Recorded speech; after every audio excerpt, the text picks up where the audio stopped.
So much, Andrew. I'm excited to speak to you tonight. You will be opening your Bibles to Luke chapter 10. Luke chapter 10, that's where we'll begin in just a little bit. What we want to try to do tonight is to establish what it takes to inherit eternal life. And also to define who is our neighbor in the story. Luke chapter 10. But in trying to do this, what I want to propose is that knowing what is right will not get you where you need to be. Simple knowledge will not get you where you need to be. Just a couple of months ago, we were on our way home from the 2019 road trip. On the way back from that road trip, we were driving the bus, and the belts on the engine broke. And everything shut down. We were fortunately able to get into the parking lot where it was safe and figure out the belt was actually shredded. It really wasn't much that we could do without tools. So we were at the mercy of everyone. We were glad to hop in the big bus and get to our rescue and raise the buttons. As we were sitting there waiting for him to arrive to get us the rest of the way, there was a couple that pulled up in the car. Right out there, piece of yard and one of the ships.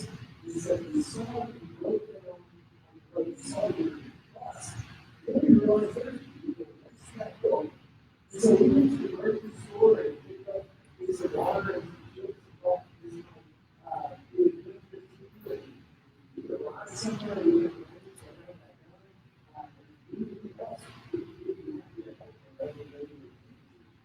we thank them very much so. And wonderful. We actually have a lot of ways. It was on 15 minutes away. And but so it's just this go out here and learn. This is senior church people based on West Side Christ. You know, we get all of us, you know, we got it. And but they were so brilliant. And we were not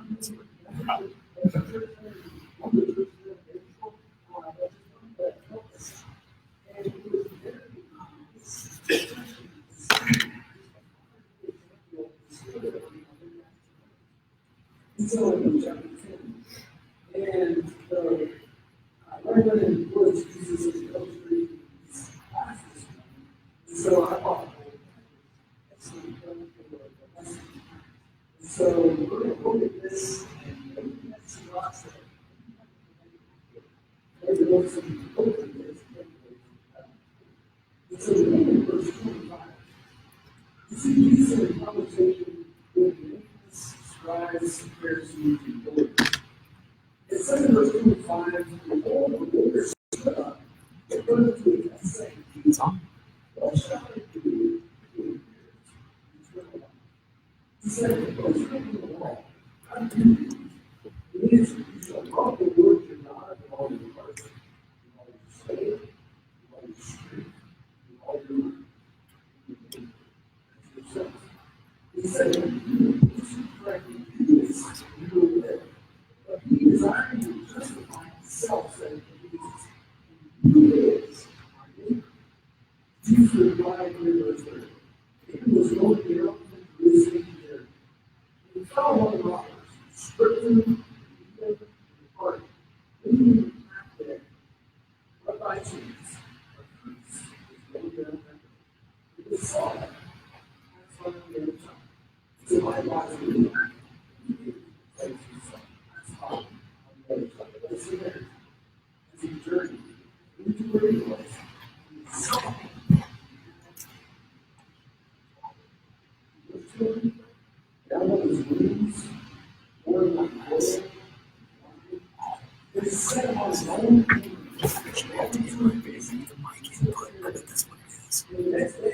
One time somebody used the wrong mic and they hit live video. That's got to be what it is. Yep, that's what it is.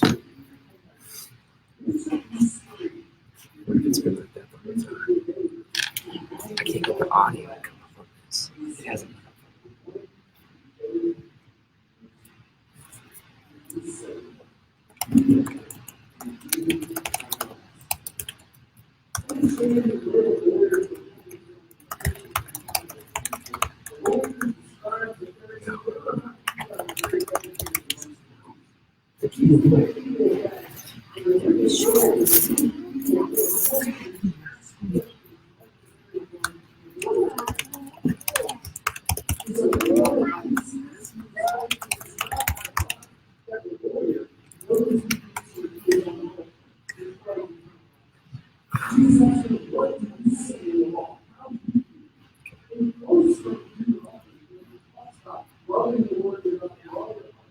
Confused about what he needed to do to inherit eternal life, but the lawyer was confused about who his neighbor was and how a neighbor should be treated and how we should treat our neighbors.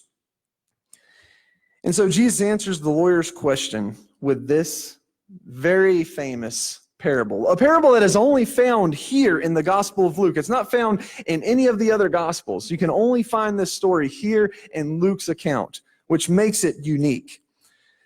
And so we want to break this down into a few movements. The first being the very introduction that Jesus gives to the parable. And the introduction is that of a traveler on the road between Jerusalem and Jericho. And this road between Jerusalem and Jericho was a very infamous road for being one that you had to be very careful about traveling. It was a very narrow road. It was about 17, 18 miles long.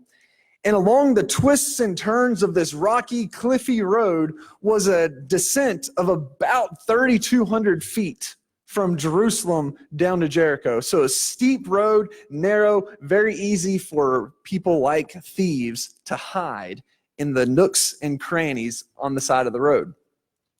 Dating back to the 5th century, the road was even called by Jerome the Red Way or the Bloody Way.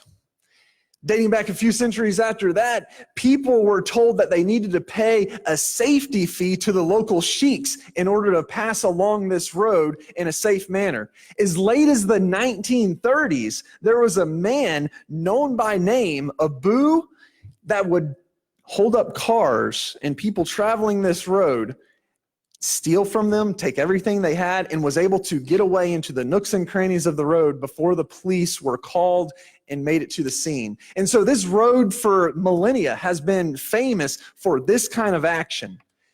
And so we see this man traveling down this road. We don't know the nationality of the man. A lot of times it's assumed that he's a Jew, but nowhere in the text does it say that this man is a Jew. It just says a man was traveling this road alone. And we think of people in our society today, and maybe the way that they got into the circumstance that they currently are in life, and we think, you know what? They kind of had it coming to them. Look at the way they live. Look at the way they are doing things. Look at the way they carry themselves. And we look at this man, and we might be tempted to think, he had it coming.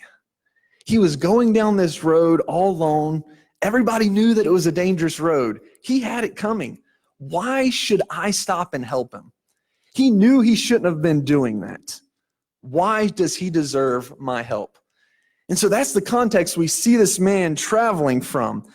And as he is beaten, robbed, and stripped naked, we're taken back to the very beginning of time when man fell from God's graces. And when Adam and Eve sinned, and all of a sudden they realized we are naked and we are ashamed. This concept of shame carries into heavily in the 1st century. And not only was this man stripped of everything that he owned, including his clothes, but what the thief also took was his honor, because he left him there naked.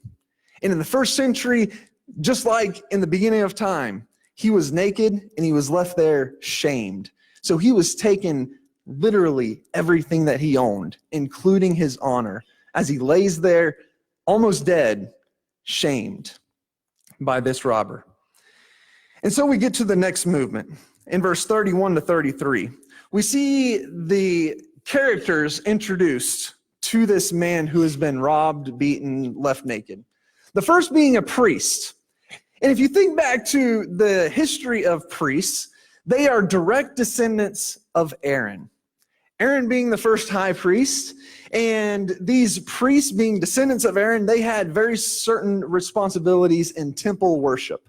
And so it's likely that as this priest was traveling on the road, he was on his way on a circuit travel to the next temple to fulfill his priestly responsibilities.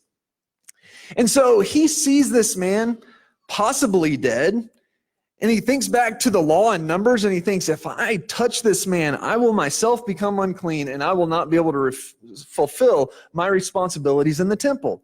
And so it's possible that this priest, not wanting to put himself at risk in being able to fulfill his responsibilities in the temple, passes by on the other side. Character number 2, a Levite from the tribe of Levi.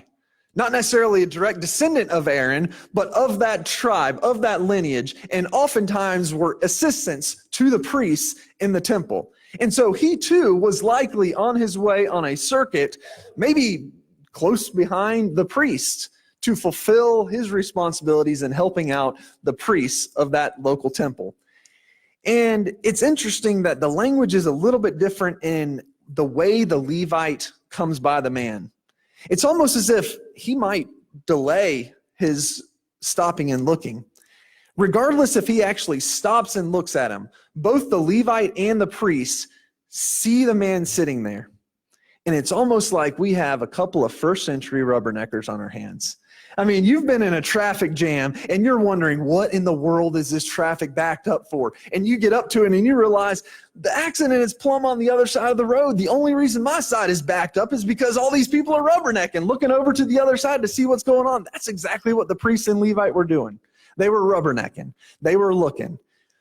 But it's interesting that as we consider them passing by on the other side, there's the one phase that it's possibly that he was unclean. But there's another dot that we're going to connect a little bit later about why they may have passed by on the other side that we'll visit by the end of the lesson tonight. And so we get to the next character. And the next character is that of a Samaritan.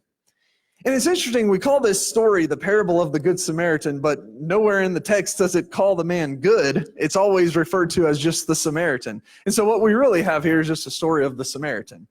And we just call him good because of his reaction. And we can look back in the Bible story and the story of God's people and see where the Samaritans came from, dating all the way back to 8 centuries before Christ. And when the Jews were taken into exiles by the Assyrians, the Jewish people intermarried with the Assyrians, and then their offspring were what became known as half-bloods or half-breeds. Jews that weren't fully Jews. And so full-blooded Jews would look at these half-blooded Jews, and it became a derogatory term, Samaritan. But not only in the New Testament are Samaritans those who are racially Samaritans, but Jesus was even taken as a Samaritan. If you'll keep your finger here and turn over to John chapter 8. In John chapter 8, and look down in verse 48. Jesus himself was questioned as a Samaritan. John chapter 8, and look at verse 48. The Jews answered him, "Are we not right in saying that you are a Samaritan and have a demon?" And it's interesting as you continue reading that text there, as they're questioning Jesus as a Samaritan, he never denies it. He just denies the fact that he does not have a demon. But it's almost as like he doesn't deny the fact that they're questioning him as a Samaritan. And so it makes me wonder, well, if Samaritans weren't looked at as strictly racial sect, because Jesus was not known as a Samaritan commonly, but it's possible that Samaritans were also viewed as people who are not as orthodox as other Jews might like them to be. And so Jesus being questioned as a Samaritan, we know that Jesus was turning the Jewish mindset upside down, turning the world upside down. They looked at him as a heretic, and so maybe they were questioning Jesus as a Samaritan because he wasn't as orthodox as they would want him to be.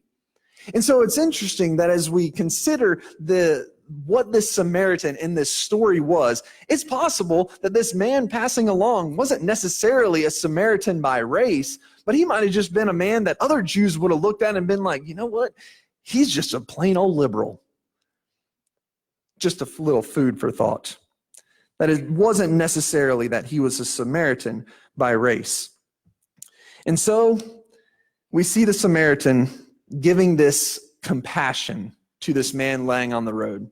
In this word compassion, some of your versions might call it loving kindness. This feeling that this man had towards this man lying on the side of the road was more than just a feeling. This compassion was something that led to action. And that's exactly what Jesus is calling this lawyer and us to. Not just a feeling of sympathy, but a feeling of sympathy that then leads us to some sort of action. It wasn't that the Samaritan passed by the man and he just felt sorry for him. He did feel sorry for him, but that feeling of sorrow then led him to do something about it. And a lot of times that's where we're confused about what our role in the kingdom is. What is it we are supposed to do about it? And so it was this motivation that brought the Samaritan to action. And then we get to verse 34 in the next movement, and we see this call to action that this Samaritan does. First of all, he bandages the man's wounds. He sees him lying there on the side of the road, not even considering, he was probably thinking in the back of my mind, I could very well get jumped. I mean, it was common practice for thieves to have one actor lie on the road in need of help. And then when somebody comes along to help them, the rest of the gang jumps them. And so that was a real possibility that this Samaritan was having in the back of his mind. I could very well get jumped myself. And so he stops, he starts bandaging his wounds.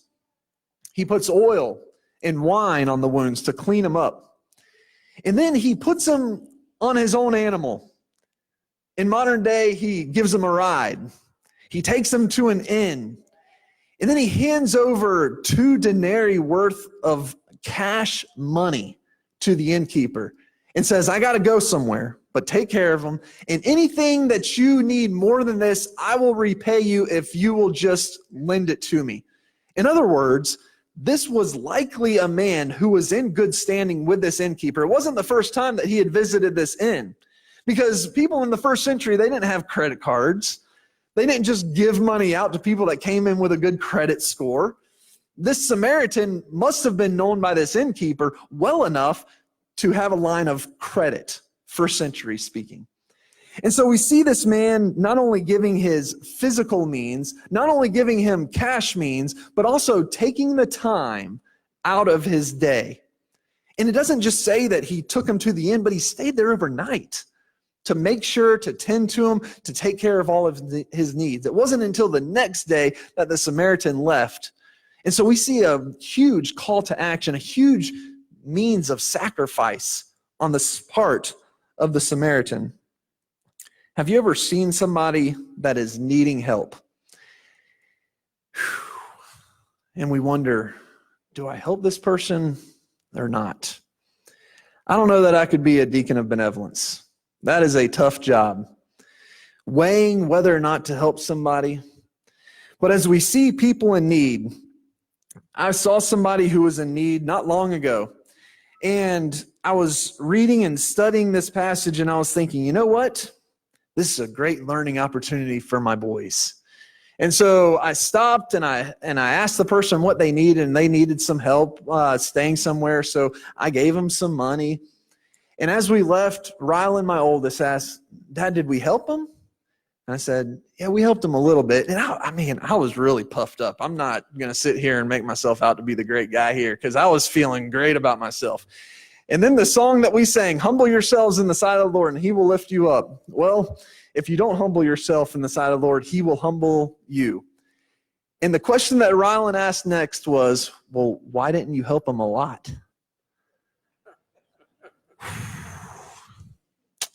That's a really good question, son. Why didn't we help him a lot? Let's break down what exactly the Samaritan does for him. 2 denarii. You can read in the footnote in your Bible, 2 days' wages. So a day's wage was 1 denarii. Think about it. We live in the wealthiest nation in the world. The median household income, according to the 2017 United States Census Bureau, was for a single person to the tune of $61,000. Now, you might not like math, but I really like math. So let's break it down. Let's just say you don't work every day of the week. Let's say you get a day off. And so you have 6 working days. And so you have 6 working days and 52 weeks out of the year. If I did my math correctly, we're talking somewhere close to the ballpark of $200 for a working day's wage. And this man gave him times 2 of that. Close to the tune of $400 is what we're thinking about. Ballpark. Just laid it down at the desk of the reception in the hotel and said, take care of him. But it's not just a matter of the cash value that the Samaritan gave. Like was already mentioned, not only does he lay down somewhere around $400, but he also gives him his time. This was a working man. He was earning a day's wage at a time, so he took a day out of his available time to work to donate to this man to take care of him. He was carrying goods on his animal to wherever he was going and gives them to this man who is in need, bandages, oil, wine, gives him a ride. Today we might say, offered him a ride in our car, threw him up on his animal, gave him a ride. He took huge call to action, not just financially, but time-wise, of his own means. Very much of a sacrificial way to look at the Samaritan. And so verse 36, let's move on to the next movement. Jesus finished his answer of a parable with a question for the lawyer and for us to ponder. Which of these men proved themselves to be a neighbor? Jesus again answered a question with a question. This goes to show that people can arrive at their own solutions. I mean, this lawyer, he didn't have a question about what it took to inherit eternal life. He knew what a neighbor was. He quoted it straight from the Old Testament. This isn't to say that our teaching is unnecessary. I mean, Jesus was teaching him through this story. But there's tremendous value in us asking questions, just like Jesus asked, letting people think for themselves, just like Jesus let the lawyer think for himself. And then in verse 37, the lawyer asked the one who showed him kindness or compassion. So he knew the answer. And it's interesting to me that he doesn't even call him by what he was, a Samaritan. It's almost as if the lawyer couldn't even get the word on the tip of his tongue because it tasted so nasty. That Samaritan is the one who was a neighbor to him. The point of Jesus' parable and the answer to his question, and the answer for us is obvious, but not necessarily popular. The one who showed him compassion. And so that leaves us with, what are we to do with this story? The original question that the lawyer asked was, who is my neighbor? You know, we said that at the outset we're going to discuss what it takes to inherit eternal life. Love the Lord your God with all your heart, with all your soul, with all your mind, with all your strength, and your neighbor as yourself. But knowing that is not enough. The lawyer knew that, but Jesus went on and said, whoa, you got it right. But that's not all there is to it. So let's break down who is a neighbor. Let's connect some dots, because this is where the story really is driving. What is a neighbor? Who is my neighbor? Well, the word neighbor in the original text isn't even a noun. It's not even a noun. In fact, the next place that the word neighbor is used in the New Testament is in the Gospel of John. So keep your finger here and turn over to John chapter 4. And it's very interesting that the next place in the New Testament that this word is found is in a story about Samaria and Jesus traveling through Samaria. John chapter 4. Look down in verse 5. John chapter 4, verse 5. So he came to a town of Samaria called Sychar, near the field that Jacob had given his son Joseph. The word for neighbor is found in here. Anybody spot it? The word is near. It's simply an adjective. The only reason that New Testament writers use it in the way of a noun is they throw an article in front of it. In other words, the word that we see in our English translations for the word neighbor can very literally be translated the person nearby. So who is my neighbor? It's the person who is near you. Well, that throws the door wide open. It doesn't have to be somebody sitting in the pew next to you. It doesn't have to be somebody sitting across the auditorium. It doesn't have to be somebody in one of the local churches. It could be anybody who is nearby. And so it really opens the door wide open to what the lawyer is asking. So keeping your finger in Luke, turn back to Leviticus. Let's look at where the lawyer quotes from. Leviticus chapter 19. And let's look at what the law says about who a neighbor is. Leviticus chapter 19 and verse 18 is where the lawyer is quoting from. And that is the second greatest commandment according to Jesus. Love your neighbor as yourself. Leviticus 19 verse 18. But if we look at the context of where Leviticus 19 verse 18 lies, let's see what exactly is a neighbor. Jump back up to verse 9. When you reap the harvest of your land, you shall not reap your field right up to its edge. Neither shall you gather the gleanings after your harvest, and you shall not strip your vineyard bare. Neither shall you gather the fallen grapes of your vineyard. You shall leave them for the poor and for the sojourner. I am the Lord your God. The Jews weren't called to just help people that were Jews. The Jews weren't just called to help people that were in the tent next to them or the house next to them. The Jews were called to love their neighbors as any sojourner who might be passing through their land, Jew or non-Jew. Again, throws the door wide open. And so whenever we consider the question, who is the person nearby me? It makes me think of the priest and the Levite.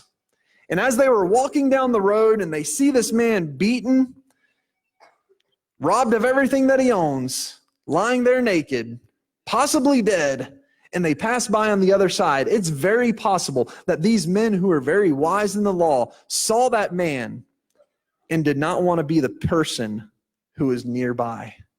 And so what do? They pass by on the other side. How many people do we see on a daily basis and we're just like the Levite? We're just like the priest. And we just turn away. We think, maybe if I don't make eye contact with them, we pass by on the other side. It throws the door wide open when we understand who is our neighbor. And that's exactly the call to action that Jesus wants us today in the 21st century. And that is to love people who are nearby you. That's what it means to love your neighbor. And that's what Jesus is trying to get across in this story of this Samaritan. It might be somebody who is a flaming liberal. It might be somebody who's on the other end of the spectrum. It might be somebody who is in the other political party as you. It might be somebody who is in a different church than you.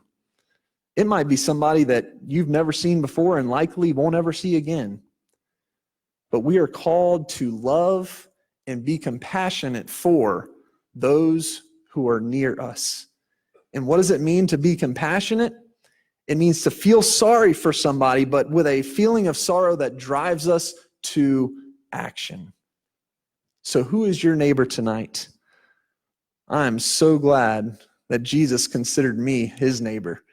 Even though I'm a few thousand years removed from him, he loved me. And he loves each and every one of us. And he just wants us to love each other as he loved us. Simply knowing and believing and loving the Lord your God with all your heart, with all your soul, with all your strength, with all your mind. Simply knowing that is not enough.